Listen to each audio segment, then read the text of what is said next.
Good morning. पिछले video में लेकर आया था चैप्टर नंबर 8 विवर्तन के न्यूमेरिकल। इस वीडियो में मैं लेकर आया हूं आपके लिए चैप्टर नंबर 9 ध्रुवण के न्यूमेरिकल। तो शुरू करते हैं। ध्रुवण के कौन कौन से न्यूमेरिकल हैं। इसमें जो पहला न्यूमेरिकल है उसमें ये कह रहे हैं कि किसी माध्यम का ध्रुवण कोण दिया है। किसी माध्यम के लिए ध्रुवण कोण दिया है, तो ध्रुवण कोण दिया हुआ है यहाँ पर, और ध्रुवण कोण को आई पी से दिखाते हैं। तो आई पी बराबर यहाँ पर दिया हुआ है 60 अंश, और आपसे कहा गया है कि उस माध्यम का अपवर्तनांक निकालिए। तो अपवर्तनांक मतलब एन पूछ रहे हैं। तो ध्रुवण कोण निकालने के लिए एक फार्मूला होता है एन बराबर, अपवर्तनांक निकालने के लिए एक फार्मूला होता है एन बराबर 10 आई पी। ये ब्रूस्टर का नियम है। तो एन बराबर 10 60 अंश। तो इसमें 60 अंश का मान रखोगे √3, तो इस तरह से अपवर्तनांक आ जाएगा। अब दूसरा न्यूमेरिकल देखते हैं क्या है। दूसरे न्यूमेरिकल में कहा है कि √3 अपवर्तनांक वाले माध्यम के लिए ध्रुवण कोण कितना होगा। तो √3 अपवर्तनांक वाले, तो अपवर्तनांक दिया है √3, है ना। ध्रुवण कोण कितना होगा आई पी पूछ रहे हैं। तो हमें ये सूत्र बिल्कुल इस सवाल का उल्टा है ये। तो 10 आई पी, इसमें आपने √3 मान लगा दिया, एन आई पी, राइट है। अब ये 10 60 की वैल्यू होती है, तो 10 60 अंश is equal to 10 I P. इस तरह से ध्रुवण कोण आई पी बराबर 60 अंश आएगा। ठीक है, तो आप लोग न्यूमेरिकल समझते जाएं और वीडियो को लाइक जरूर कर दिया करें। जिस किसी स्टूडेंट को वीडियो ढूंढने में प्रॉब्लम हुआ करे तो एक दूसरे को शेयर कर दिया करें। तो अगला सवाल देखते हैं।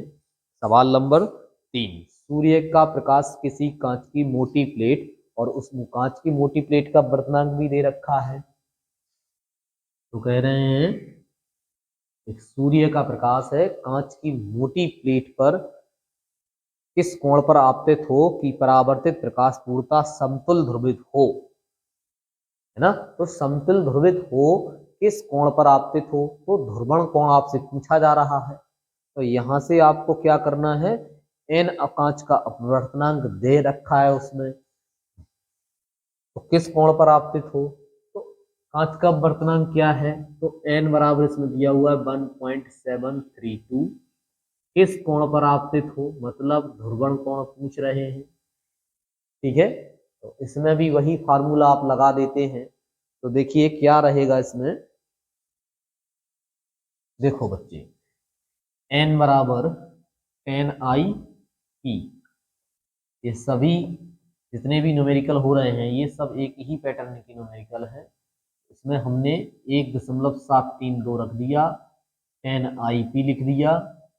अच्छा, ये वैल्यू होती है √3 की, तो हमने √3 लिख दिया, 10 आई पी। अब ये 10 में होती है 60 अंश की वैल्यू, तो 10 आई पी। इस तरह से आई पी बराबर हुआ आपका 60 अंश। अब अगला सवाल, सवाल नंबर 6 है। महत्वपूर्ण यूपी बोर्ड के सवाल ही मैं बताता हूँ अपने यूट्यूब चैनल पर, जिन्हें आप बार बार पढ़कर परीक्षा की अच्छी तैयारी कर सकते हैं। तो छठवां सवाल जो कह रहा है उसमें कहा गया है किसी पारदर्शी माध्यम का ध्रुवण कोण 60 अंश तथा 30 अंश है, अपवर्तनांक की गणना करिए। तो ध्रुवण कोण मतलब आई पी, फर्स्ट पॉइंट 60 अंश है, और सेकंड पॉइंट कह रहे हैं कि 30 अंश है। तो दोनों ही कंडीशन में हमें अपवर्तनांक निकालना है। इसमें भी बताइए अपवर्तनांक और इसमें भी बताइए अपवर्तनांक। तो बिल्कुल ऐसे ही लगेगा। तो आपने क्या किया कि फार्मूला लिखा एन बराबर 10 आई पी। ब्रूस्टर ने दिया था, ये फार्मूला याद रखना है आपको, ब्रूस्टर का नियम है। तो यहाँ से एन बराबर 10, फर्स्ट सवाल के लिए आप सॉल्व करेंगे तो 60 अंश रखेंगे, और जो 10 60 अंश की वैल्यू होती है वो बच्चे होती है √3।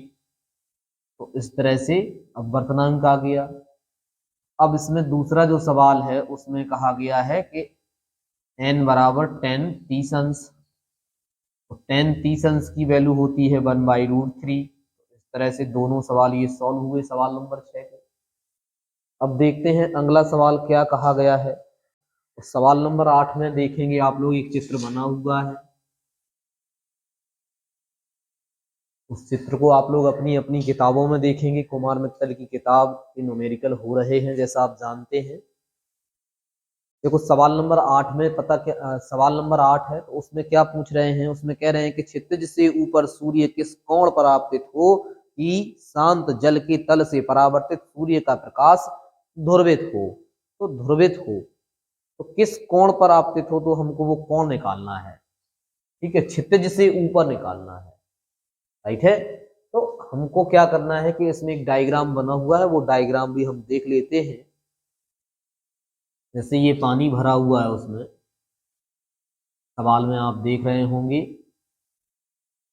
इस टाइप का उसमें चित्र बना हुआ है।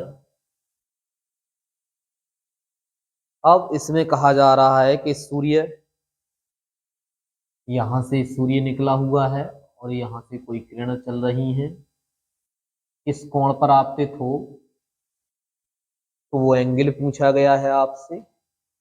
तो ये थीटा आपको निकालना है, ये वाला थीटा निकालना है, ये नॉर्मल है। ठीक है, ये आई पी है, ये भी आई पी है। तो ये थीटा फाइंड आउट करना है आपको। अब इसमें देखिए शांत जल, अब जल का अपवर्तनांक दिया हुआ है, इसमें n बराबर दिया हुआ है 1.327, n बराबर दिया हुआ है 1.327 और आपको थीटा निकालना है, लेकिन उससे पहले आप आईपी निकालें। तो हम जानते हैं n बराबर एन आई पी, ये हम फार्मूला बहुत अच्छी तरह से जानते हैं। इस्तेमाल लगाया 1.327 बराबर टेन आई पी। बच्चे ये सवाल में भी दे रखा है कि ये 10 अंश की वैल्यू है, तो आपने लिख दिया यहाँ से 10 अंश बराबर 10 आई पी। तो आई पी का मान कितना हुआ, 53 अंश। अभी आपको ये निकला है 53 अंश निकला है, लेकिन आपको थीटा निकालना है। आप देखिए कैसे थीटा निकलेगा। तो आपको बहुत ध्यान से ध्यान देना है कि ये दोनों angle theta plus I P बराबर 90 डिग्री के समान बराबर है, क्योंकि यहाँ समकोण बन रहा है। ठीक है, तो ये 90 डिग्री है। तो अब आपसे पूछा गया है थीटा, तो थीटा बराबर 90 डिग्री माइनस आई पी। तो theta is equal to 90 degree minus I P का मान 53 डिग्री। तो इस तरह से इसको सॉल्व कर देंगे तो थीटा बराबर आ जाएगा 37 डिग्री। तो ये इस तरह से इसका सवाल का आंसर रहेगा। इस तरह से आपने देखा सवाल नंबर 1, 2, 3 और ये 6वां रहा और ये 8वां रहा। अब आप लोग क्या करेंगे कि इन सवालों को नोट कर लेंगे और वीडियो को लाइक कर देंगे। ठीक है, सवाल नंबर 9 देखिए। तो सवाल नंबर 9 में क्या कहा गया है, बहुत ध्यान से आप लोग अपनी किताबों में पढ़ सकते हैं इसे। एक पारदर्शी माध्यम पर आपतित प्रकाश परावर्तन के बाद पूर्णतः समतुल ध्रुवित पाया जाता है। माध्यम के लिए ध्रुवण कोण 45 अंश है। तो ध्रुवण कोण 45 अंश दिया हुआ है, माध्यम का अपवर्तनांक तथा अपवर्तन कोण का मान ज्ञात करिए। ठीक है, तो ध्रुवण कोण आई पी बराबर 45 अंश है, माध्यम का अपवर्तनांक निकालना है और अपवर्तन कोण निकालना है स्मॉल आर। ये दो बातें आपको इसमें फाइंड आउट करनी है। ये देखो n बराबर हो गया आपका 10 आई पी, राइट। तो n बराबर 10 45 डिग्री, तो 10 45 अंश का मान होता है 1। इस तरह से ये 1 आ गया। ठीक है ना। अब हमको क्या करना है कि हम जानते हैं स्नेल के नियम से n बराबर साइन आई बटे साइन आर। तो यहाँ पर आपतन कोण ले लो। अब हमने क्या किया कि हमें चाहिए साइन आर की, मतलब आर की वैल्यू चाहिए, तो हमने इसमें 1 रख दिया मान n का। और ये साइन आई पी है, तो साइन आई पी के मतलब हो गया ये साइन 45 अंश हो गया बटे साइन आर हो गया। अब हम इसको कैलकुलेट करेंगे तो देख पाएंगे साइन आर बराबर साइन 45 अंश। तो इस तरह से 45 अंश अपवर्तन कोण इसका रहेगा, जैसा कि आप लोग अपनी अपनी किताबों में देख पा रहे हैं। ठीक है बच्चे, अब अगला सवाल आप लोग देखिए क्या है। अगला सवाल सवाल नंबर 10 है और उसमें कहा जा रहा है प्रकाश की एक किरण, तो प्रकाश की एक किरण है कांच की एक पट्टिका जिसका अपवर्तनांक दिया हुआ है, कांच की पट्टिका है, तो सवाल नंबर 10 में कांच की पट्टिका का अपवर्तनांक दिया है 1.536, ये दिया हुआ है। ध्रुवण कोण पर आपतित होती है, अपवर्तन कोण की गणना कीजिए।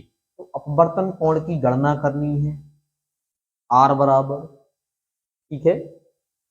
और सबसे अहम बात इसमें ये दी हुई, सबसे महत्वपूर्ण बात ये है कि इसमें एक वैल्यू दी हुई है 10 56 अंश और 56 मिनट, ठीक है।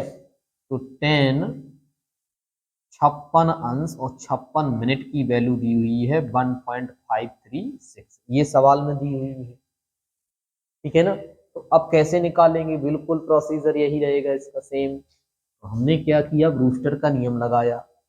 तो ब्रूस्टर के नियम से n बराबर 10I/p, अब यहाँ n का मान रख दिया 1.536 इज इक्वल टू 10I/p। अब ये मान देखो सवाल में दे रखा है कि इतने का होता है, तो हमने लिखा 10 56 अंश और 56 मिनट, ये दिया हुआ है। फिर मैंने इसको यहाँ से आगे बढ़ा दिया, तो IP बराबर जो आपका IP बराबर एंगल है वो 56 अंश और 56 मिनट हो गया।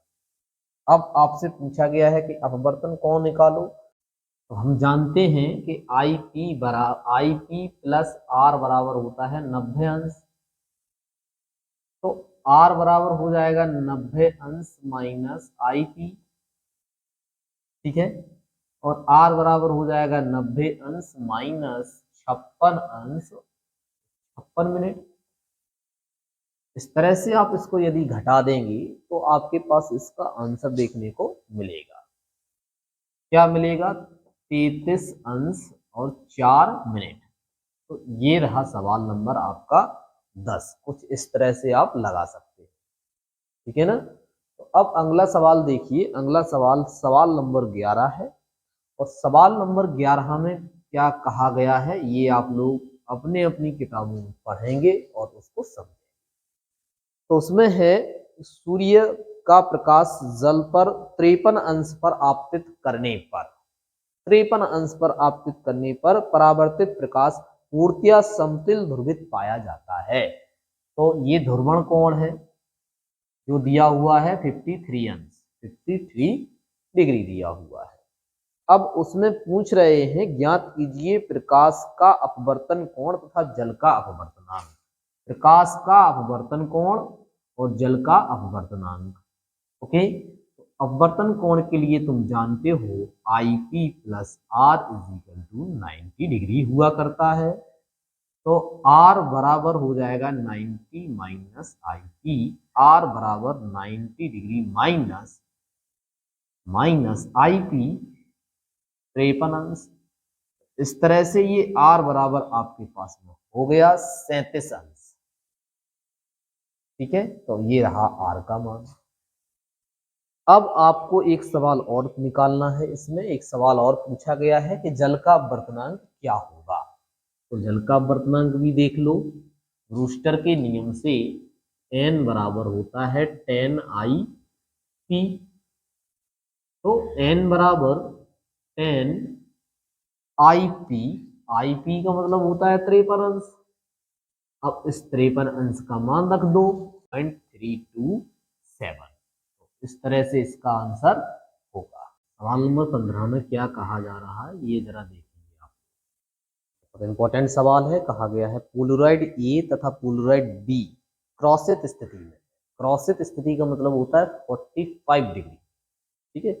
क्रॉसित स्थिति में है, पोलराइड ए पर 100 वाट प्रति मीटर स्क्वायर तीव्रता का अध्रुवित प्रकाश आपतित होता है। तो पोलराइड ए पर 100 वाट प्रति मीटर स्क्वायर तीव्रता का प्रकाश आपतित होता है, ध्रुवित प्रकाश आपतित होता है पोलराइड बी को 30 अंश घुमा देने पर। तो पोलराइड बी को 30 अंश घुमाया गया है, तो जरा देखेंगे 90 माइनस 30 अंश करके यहां से आपने देखा कि थीटा बराबर आया 60 अंश। ठीक, घुमा देने पर पोलराइड बी से निर्गत प्रकाश की तीव्रता की गणना की। तो मान लिया कि पोलराइड बी से निर्गत प्रकाश की तीव्रता I2 है और वो आपको निकालना है। सबसे पहले तो हमें ये समझना है कि पोलराइड ए से कितना निर्गत प्रकाश है, तो माना I1 है। I1 बराबर होता है I0 cos स्क्वायर थीटा। अब ए और बी क्रॉसित स्थिति में है, क्रॉसित स्थिति में बच्चे थीटा बराबर लिया जाता है 45 अंश, इसलिए I1 बराबर I0 cos स्क्वायर 45 अंश, इसका मान होता है 1/√2। इसको रखोगे ना तो I1 I0 यहाँ से हो गया 1/√2, स्क्वायर है तो आपने स्क्वायर कर दिया। इस तरह से आपने देखा कि I1 बराबर हो जाएगा I0 1/2। पोलराइड ए से निर्गत प्रकाश की तीव्रता है। अब यही जाएगा पोलराइड बी पर, तो बी से निर्गत, देखिए अब यही प्रकाश जाएगा पोलराइड बी पर, तो बी से निर्गत प्रकाश की तीव्रता I2 बराबर I1 cos स्क्वायर थीटा। अब I2 बराबर I1 का मान डाल दो I0 into 1/2 cos square theta. तो पोलराइड बी के लिए थीटा देखिए ये 60 अंश है, आपने 60 अंश रख लिया है। ओके, अब आप क्या करने वाले हैं, यहां से I2 is equal to I0 का मान रख लो। देखो I0 का मान कितना है, 100 है, तो 100/2 इंटू cos 60 अंश का मान रख लो। ओके, तो cos 60 अंश का मान होता है 1/2, तो 1/2 स्क्वायर है तो स्क्वायर लगा दिया आपने। तो इस तरह से पोलराइड बी से निर्गत प्रकाश की तीव्रता I2 बराबर आपके पास में देखने को मिलेगी 100/2 इंटू 1/4। ठीक है, तो आपने इसको यहां से कैंसिल कर दिया, ये देखिए 25 हो जाएगा, यहाँ इसका इसमें भाग दे देंगे तो I2 बराबर आ जाएगा 12.5 वाट प्रति मीटर स्क्वायर। तो पोलराइड बी से निर्गत प्रकाश की तीव्रता I2 बराबर 12.5 वाट प्रति मीटर स्क्वायर होगी। इसी के साथ अगला सवाल भी देखते हैं। अगला सवाल है सवाल नंबर 16। सवाल नंबर 16 में क्या कहा गया है जरा समझते हैं। इसमें भी देखिए एक पोलराइड पर समतल ध्रुवित प्रकाश पोलराइड की ध्रुवण दिशा से 30 अंश, एक ही पोलराइड है इसमें, ठीक है, कितने अंश के कोण पर, 30 अंश के कोण पर, तो थीटा बराबर इसमें 30 अंश है। याद रखना है कि पोलराइड एक ही है, इस सवाल में 2 थे। ठीक है, तो कह रहे हैं कि 30 अंश के कोण पर गिरता है, पोलराइड से निर्गत प्रकाश की तीव्रता आपतित प्रकाश की तीव्रता से कितनी प्रतिशत है, कितने प्रतिशत है या कितने प्रतिशत होगी। तो पहले तो हमें ये सूत्र याद रखना है, I बराबर होता है I0 cos स्क्वायर थीटा। ठीक है, तो निर्गत प्रकाश की तीव्रता I और आपतित प्रकाश की तीव्रता I0 का कितने प्रतिशत है, तो परसेंटेज निकालना है। तो देखिए इसमें क्या करेंगे, I बटे ये आप निर्गत प्रकाश है, ये आपतित प्रकाश है, इसको हमने इधर ट्रांसफर कर दिया, तो I बटे I0 cos स्क्वायर थीटा का मान 30 अंश है। अब cos 30 की वैल्यू रख देंगे यहाँ पे, तो cos 30 अंश की वैल्यू बच्चे आप जैसे ही रखेंगे तो cos 30 अंश की वैल्यू होती है √3/2। तो I बटे I0 और ये रही √3/2, स्क्वायर है तो स्क्वायर कर दो। इस तरह से आपने देखा I बटे I0 इज इक्वल टू यहाँ हो जाएगा 3/4। अब प्रतिशत पूछा है तो प्रतिशत कैसे निकलेगा, I बटे I0 100 का यहाँ गुणा कर दो और 100 का ही इस तरफ गुणा कर दो। इस तरह से आपने देखा तो ये 25 हो गया, तो I बटे I0 इंटू 100 बराबर 75।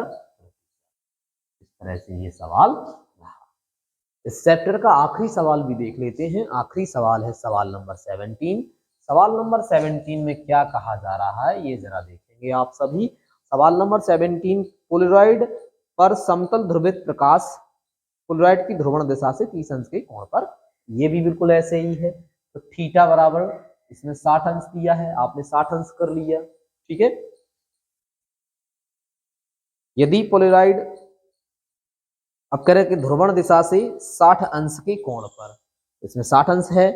पोलराइड से निर्गत प्रकाश की तीव्रता आपतित प्रकाश की तीव्रता की कितने प्रतिशत होगी? सेम सेम बिल्कुल ऐसे ही लगाना है इसको भी। देखिए आई बराबर हो जाएगा I0 cos स्क्वायर थीटा, तो I बटे I0 is equal to cos square theta, तो I बटे I0 बराबर cos 30 अंश 60 अंश, तो cos 60 अंश की वैल्यू कितनी होती है?